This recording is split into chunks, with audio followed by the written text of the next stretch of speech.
Sa ating po lahat, magandang umaga po sa inyong lahat. Nakabahan yata ako.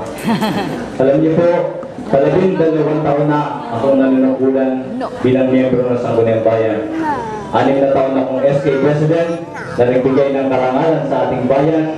Natatandaan niyo siguro, kaya ako'y na-elect, muling konsyal ng bayan, yung mga accomplishment natin. Yung linggo na kabataan na napakasaya, na naging outstanding Federation ng Oriental Mindoro, at naging outstanding youth leader ng inyong paglingkod. Dahil po sa inyong pagtulong at pagsuporta sa inyong paglingkod, na-elect po tayong independent candidate noong nakaraan, 2007, 2010, sa Liberal Party, dahil po sa inyong tulong at suporta. Yan po ay napakalaking utang na loob ng inyong paglingkod. Kaya mga minamahal ng kababayan, sa aking pangatlong termino, kung ako'y tinulungan nyo, mas tulungan nyo po ako ngayon dahil mas kailangan ko po ang inyong napakahalagang tulong. Ang tunay ko pong pangalan ay Ramon Harabi III. Kilala lang po ko sa palayaw na Jojo Harabi. Pero wala kayong makikita sa kalota ngayon yan. Wala pong Jojo Harabi ngayon. Harabi, Ramon III lang po. Kaya mga minamahal kong kababayan, ang plataforma ni Consyal Harabi ay makatulong sa mga mamamayan ng Bayan ng Gloria.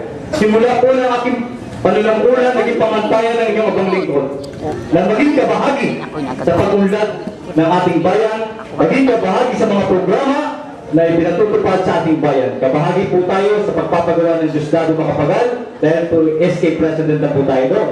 Kabahagi rin po tayo sa pagpapagawa ng palengke dahil isa rin po tayo sa signatory para maaprubahan sa Sangguniang Bayan. Lahat po ng programa, maging ng mga naunang namumuno hanggang sa kasalukuyan, wala pong kinontra si Consyal Harabi. Maging resolusyon, ordinansa, wala pong kinontra. Bakit? Dahil iisa po ang ating layunin, ang makapaglingkod at makatulong sa kaunlaran ng ating bayan. Kamakailan lang po mga minamahal kong kababayan, pumasa na naman po sa public hearing ang dalawang ordinansa ni Consyal Harabi na ma-prioritize ang tree planting program sa Bayan ng Gloria.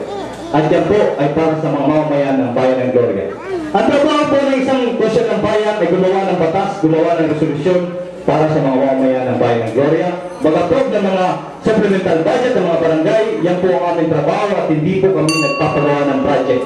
Kinalulungkot ko lang po, marami kami panukal at programa ng nakarang eleksyon. Hindi po na isa katuparan dahil sa kagustuhan ng mga kababayan namin na marami nating kababayan na ayaw yung pangarap namin para sa kanila na magkaroon ng mga libreng kabaho sa mahihirap. Kung nanalo si Major Solas, para matutupad po yan. Pero sa kagustuhan ng marami nating kababayan, hindi po yan tutupad. Bakit?